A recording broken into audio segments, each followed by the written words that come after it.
Council of Governors, FCPA Ahmed Abdullahi. I want to take this opportunity first and foremost to appreciate the national government, of course, with the collaboration that we are having with counties on matters health. At today's program, Your Excellency, I want to tell you that as governors, we are very much happy to collaborate with national governments on matters health.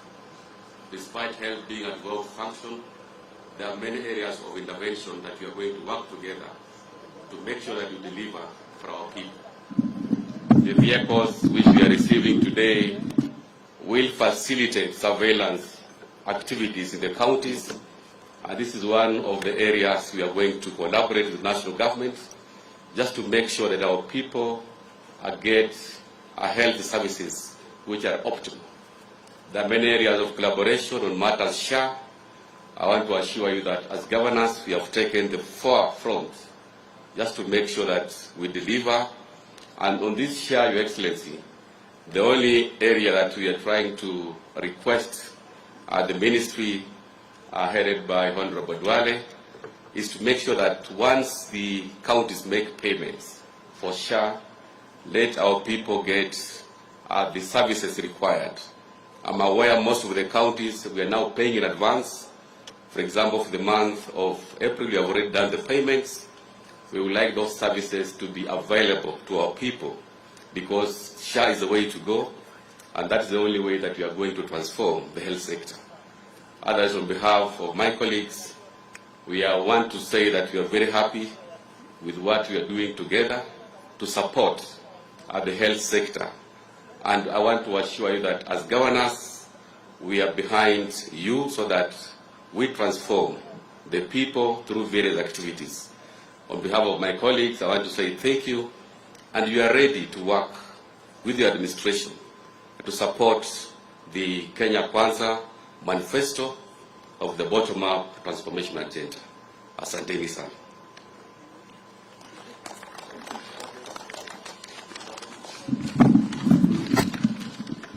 Your Excellency, the President and the Commander-in-Chief of the Defense Forces, Honorable Governors, Principal Secretary from the State Department, Departments of the Ministry of Health, Your Excellency and distinguished governors, today marks an important milestone in our national and county collaboration. These 47 vehicles are the lifeline in our public health response in the 47 counties. We are currently managing mpox, cholera, and Kalaza outbreaks in the country. These outbreaks have exposed the gaps in transport, in digital reporting, human resources, and field coordination in our counties.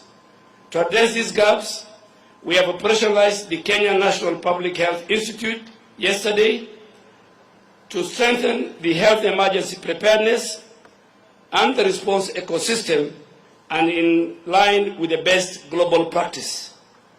On universal healthcare coverage, Your Excellency, the Facility Improvement Fund and the support for the community promoters are game changers. I thank you for championing this. Your Excellency, I want to report that in the last 1.5 months, I have got a lot of support and collaboration with the Council of Governors, and we have unlocked a lot of issues, including the health workers issue. The only remaining aspect, Your Excellency, which we want to do in order to improve on SHA and the universal health coverage is on the health workers and the entire county and national government civil servants who, when the system goes off on the 9th of every month, they have no cover while they are attending to particularly the health workers, while they are attending to our patients in our various counties. We are talking to the National Treasury, the Council of Governors, and we'll find an amicable solution so that they will still enjoy their medical cover while attending to our communities in their various health and facilities across the country. Finally, let this hand over represent more than just logistics. It reaffirms our shared commitments to protecting Kenyans from health threats. Together we can build a stronger and more resilient health system for all. Your Excellency, together with the Council of Governors, because health is devolved, I want to assure the people of Kenya we are committed to bring back the hope, the trust that they will have in their health care system. And finally, to ask my good colleagues, the governors, that let these vehicles be specifically be used for surveillance so that when there is an incident somewhere, we have a vehicle that can be sent by the county to go and pick samples to deliver to our national laboratories and county laboratories for ease of finding out what type of the outbreak is. So these vehicles, I really want to urge them to be used for that particular purpose and support that we receive from many global partners. Your Excellency, with those many remarks, it is my duty and honor to invite you to speak to the country and to all of us who work within the health sector and flag off the 47 county surveillance vehicles that will help us monitor outbreaks in all over the country in the shortest time possible. Thank you, Your Excellency, and welcome.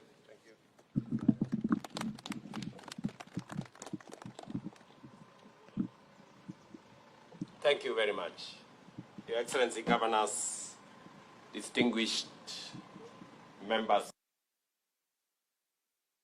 and here represented by the CECs, ladies and gentlemen, I am pleased to preside over the official handover of disease surveillance vehicles to each of our 47 county governments. These vehicles not only enhance logistical capacity, but also symbolize the national government's commitment to strengthening public health systems and disease surveillance infrastructure at the grassroots level in line with our bottom-up economic transformation agenda. As part of the lessons learned during the COVID-19 pandemic, Kenya has made remarkable strides in strengthening public health surveillance and emergency response systems through collaborative efforts and strategic investments. Among the key achievements are enhanced preparedness measures, improved traveler screening at points of entry for early detection of health threats and timely activation of rapid response mechanisms. We have also deployed digitized integrated disease surveillance event-based systems in all 47 counties, streamlining processes at both the facility and community levels. Additionally, surveillance officers and frontline responders have been trained and deployed across the country. At the same time, the government has significantly expanded molecular diagnostic capacity and improved referral systems in our regional laboratories. These efforts have reduced turnaround time for case confirmation during outbreaks and enhanced our ability to respond swiftly to emerging health threats. Ladies and gentlemen, as we continue to confront both ongoing and emerging health challenges, we must remain unwavering in our resolve to protect the health and well-being of everyone within our borders. Counties are the first line of defense in our health emergency preparedness and response efforts. It is through strong collaboration between the two levels of government that we succeed in building a resilient, responsive, and accountable health system, one that not only responds to crises but also is capable of preventing them. The progress we have made in disease surveillance, emergency response, and diagnostic capacity has formed a strong foundation for successful rollout of our universal health coverage plan and reinforces our commitment to long-term health systems resilience. Since we launched Taifa Care in October 2024, over 22 million Kenyans have enrolled with Social Health Authority with an average of 45,000 new registrations daily, a clear indication that Kenyans are embracing our universal health delivery model. Last evening, Duale, I think 49,000 yesterday alone, 49,000 Kenyans registered, and about 22,000 actually went the next step to go through a means testing and paid. In fact, I saw the numbers yesterday. 21 million shillings was paid by about 20,000 Kenyans, indicating that Kenyans have begun to understand the value of being in that ecosystem, because there are demonstrable witness statements that have confirmed what SHA is doing to our communities across Kenya.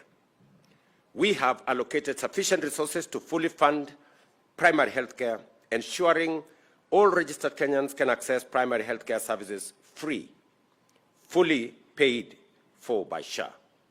Public health facilities at level 2, 3, and 4, along with SHA contracted hospitals, should not charge Kenyans, as SHA is settling payments promptly. When I say promptly, every 14th of every month, we settle bills for the month, the previous month, every 14th. So next week, we will be settling all the bills for April. We have done so for March. There are only remaining a few cases where there are issues that needs to be sorted out, either between the facility and SHA, or between the facility and the hospitals. So we will continue to refine the payment model to make sure that we pay for services rendered. I am very proud that many of the county governments initially made a claim that was true, that public facilities were providing the most service, yet they were getting the least payments. The model has significantly changed. If you follow it now, most of the money is now being paid to public facilities, because the public facilities are offering the most services to the public. And this is the model we wanted, so that we pay for service. That is the minimum that we can expect from anybody. And I want to commend public facilities under the management of the county governments for stepping up and providing service, and that is why those facilities are being paid. I want to encourage county governments to ensure that the facilities begin to have management units under the FIF arrangement, so that these facilities, with now resources available, they can be able to provide more service. And they need a bit of supervision, so that the money that is transferred to the facilities is not used for cabro and other things, is used to buy medicine and to provide service. And I expect that our colleagues, the governors, will step up so that we can work together towards making it much more efficient for Kenyans to have medical care. Recognizing the need for skilled personnel to manage health insurance effectively, I'm informed that the recruitment process within SHA is nearly complete, with a strong focus on securing qualified professionals. As promised, staff from the defunct National Hospital Insurance Fund have been given priority in the process. Those not selected for positions within SHA will be reassigned to other roles within the public service. My assurance is that all Kenyans is that no one will lose their job. We also have embarked on a nationwide initiative to improve the availability of essential medicines in our health facilities, ensuring that Kenyans can access the medication they need at health facilities nearest to them. To support this effort, KEMSA is being repositioned to play a central role in strengthening the medical supply chain. This is part of our broader commitment to lowering healthcare costs and enhancing access to quality care. Again, this is a point where I want to request my colleagues here that we have agreed that the refill rate of 40 less than 50% is not correct. We want to move the refill rate to 100%, and it is possible. So we have provided a facility of 10 billion shillings to KEMSA. And the CEO of KEMSA is here. I want him to confirm. We have provided a facility of 10 billion shillings to KEMSA, and they have absolutely no reason today why they cannot supply every commodity that is required by counties. My request to the county governments is we also need to make sure that as KEMSA provides commodities, they are paid. It is the only way, you know. I mean, it's just what it is. You scratch my back, I scratch yours. The lawyers say quid pro quo or something. So we just have to agree that counties have to sign that as we pay their share claims, we will make sure that we pay for the medicines that are being supplied by KEMSA. I think that is the agreement that we have. And good people, we all agree that the biggest quarrel from the public in public health facilities is the Hakuna Dawa thing. Yes. So we must deal with this Hakuna Dawa. And that is the only thing that is still holding us back.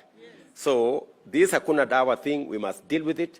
And we now have a framework where citizens can go to our health facilities run by the public sector and find the medicine that they need to be able to take care of their health. So let us work together. I think there are framework agreements that have been proposed between SHA, KEMSA, and the county governments. Let us just find it in that framework so that we can facilitate the availability of drugs and commodities and medicines in our public facilities. Now that we are paying from SHA direct to the facilities, there is every reason why we should make sure that the medicines are available in our facilities. Additionally, the government is leveraging digital technologies to make healthcare delivery paperless and more efficient within the next 6 months. A transformation already underway in 6 counties. We just want to make sure that fraud and treating non-existent people and supplying medicines to non-existent people stops. And technology, good people, is going to help us. So, and the rollout is going on. We are going to work with you. We are already working with 6 counties. We will roll it out. Aden Duale and his team at the ministry will be working with you so that we can make sure that we control that space and make sure that there are no ghost people taking medicine and stealing from us. Let me also say one more thing to congratulate all the counties. We now have a list of all the facilities you want equipment to be supplied. I want to ask the ministry to now focus on making sure that we work with the county governments on the facilities they have recommended so that we can make sure that all the requested equipment are available in the facilities. And then we can move to the next level for the facilities that cannot be placed under the fee-for-first service arrangement. I already made the commitment that we're going to pay 30% for the ones you want to purchase outright, and the counties will pay the balance over a period of time. So again, I want that process to come into force so that we can roll out the full scale of our health facility development. Let me say this. We needed to sort out payment. We needed to sort out commodities, and we needed to sort out equipment. Those are the 3 things that we need to sort out, and we are going to do it collaboratively. As I conclude, let me also say one more thing. I am very happy that now I did instruct the Ministry of Education to work on a framework that will facilitate counties to continue giving bursaries to our students. And the ministry have sat down, they have worked out a framework, and now counties can now participate in matters education by making sure that the very deserving Kenyan young people and students benefit from bursaries, both from the national government and the county government. I want to ask the county governments now, you can now sign the agreements that were initially asked by the Comptroller of Budget, and therefore we can all participate in the education of our children. As we said, the two levels of government are interdependent and we work together. So although education is a national function, but we want the support of the county governments in especially matters to do with bursaries. The same thing, health is devolved, but we want to support the delivery of health facility because ultimately the children belong to Kenya. They don't belong to the national government or the county government. And Kenyans who seek medical attention do not belong to the national government or the county government. They are just Kenyans. And they expect all of us to work together collaboratively so that we can deliver on our collective mandate for the people of Kenya. And to give assurance to my colleagues, the county governors, that I have no intention whatsoever to take over any county government functions. I do not have. My hands are already too full.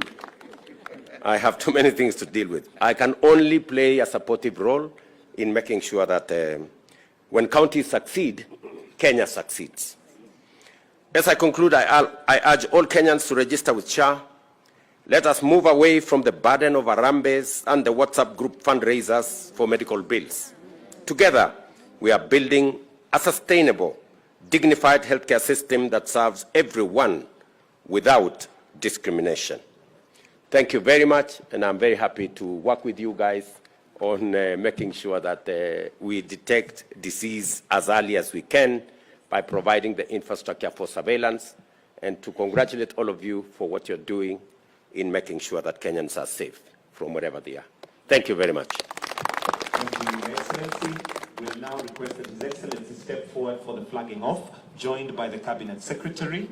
And intermittently, as the vehicles are passing, we'll do them in order of the counties. So we'll have the Governor to join His Excellency. The rest kindly let's remain, because we'd like to have the Governor of the county that's being flagged off. So please step back, one step. Governors, please just step back a bit. And we'll start with County 001, which is Mombasa County. So if the Governor is not present, let's have a representative and the CEC for that county. Mombasa County, that's Governor Abdul Samad Sharif Nasir, or a representative together with the CEC. County 001, your vehicle there goes. Makofi kwake.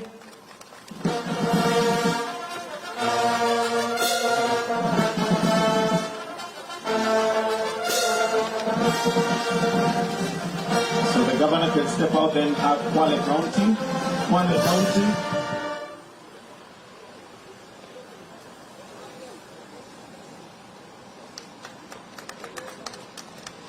All right, Kwale County is done. Kilifi County. So Kwale County can step back. Kilifi County. Remember, it's the Governor or representative. Tana River County. Followed Tana River County currently. Lamu County. Lamu County.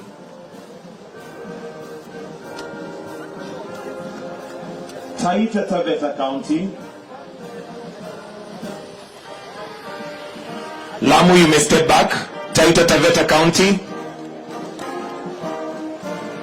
Garissa County. Taita Taveta, you may step back. Garissa County.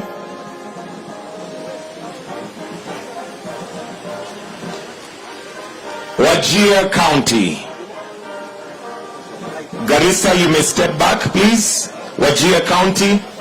Wajir County.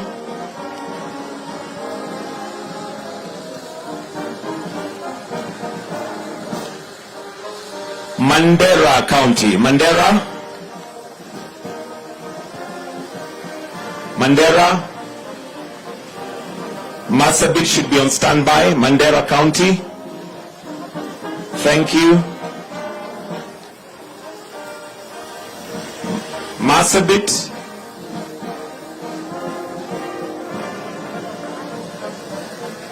Followed by Isiolo. Meru County.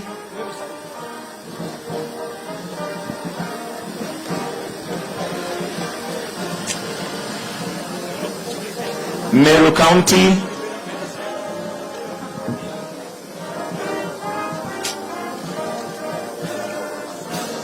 Tharaka Nithi follows.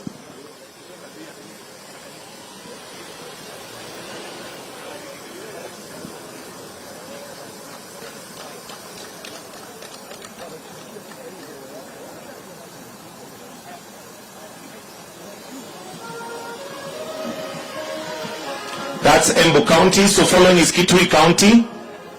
Kitui County.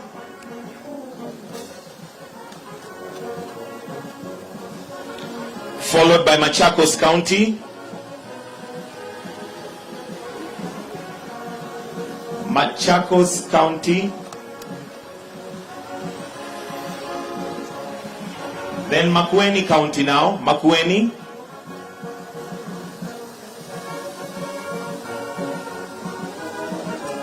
Followed by Nyandarua. We are now on Nyandarua.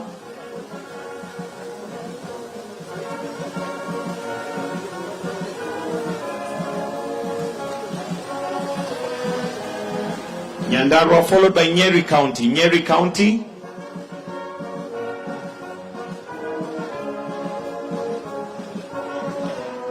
That's Nyeri County. Next should be Kirinyaga County. Kirinyaga.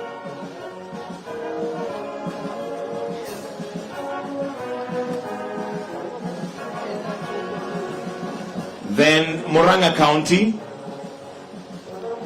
Murang'a County.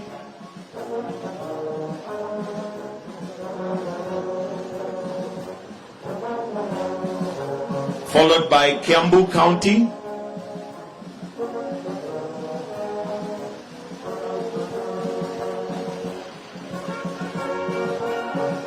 Turkana.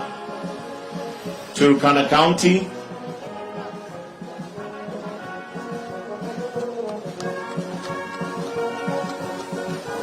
West Pokot. West Pokot.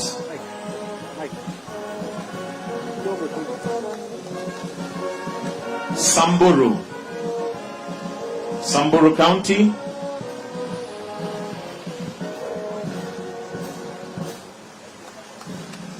Trans Nzoia is next.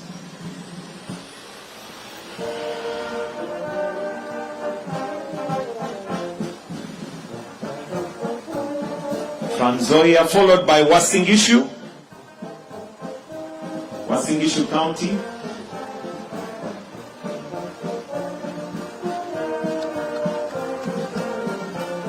Elgeyo Marakwet.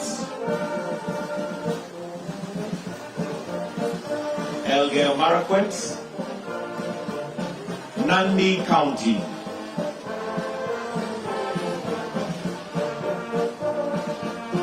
Nandi County. Baringo.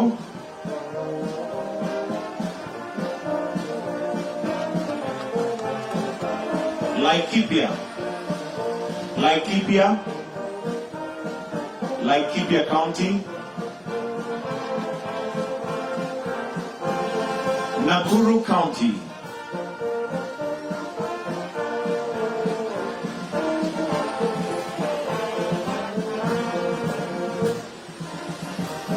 Next is Narok County. Narok.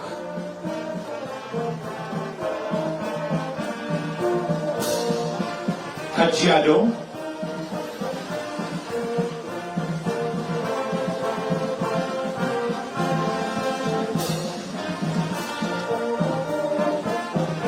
Kericho.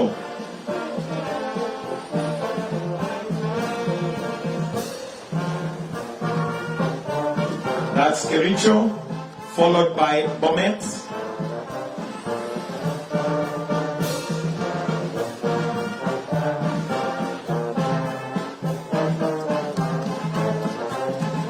Kakamega.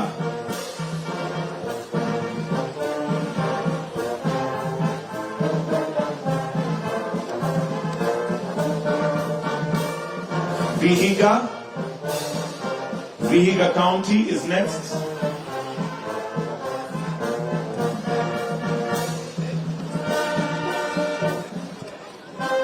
Bungoma County. Bungoma.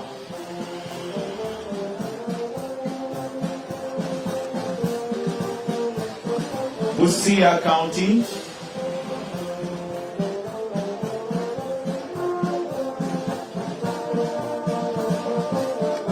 Followed by Siaya County.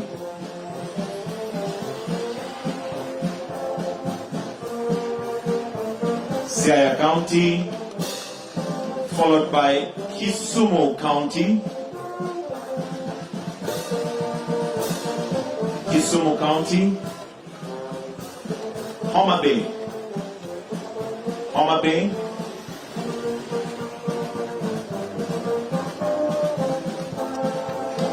Migori.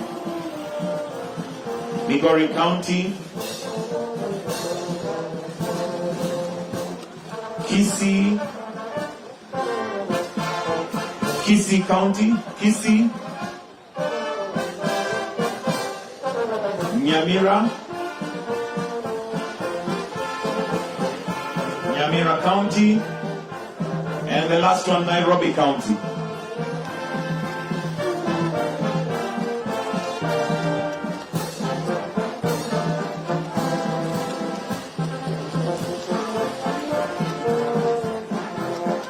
Right, and we now will then stand for the anthem. Kindly tusimame wima kwa wimbo wa taifa. Wimbo wa taifa.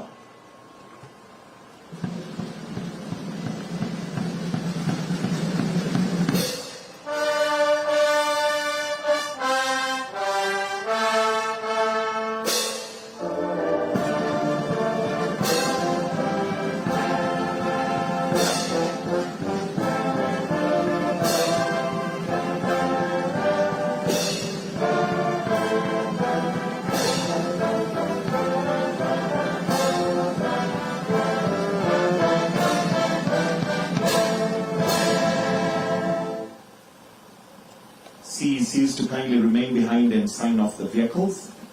CECs to kindly sign off the vehicle. To converge at GAPS building,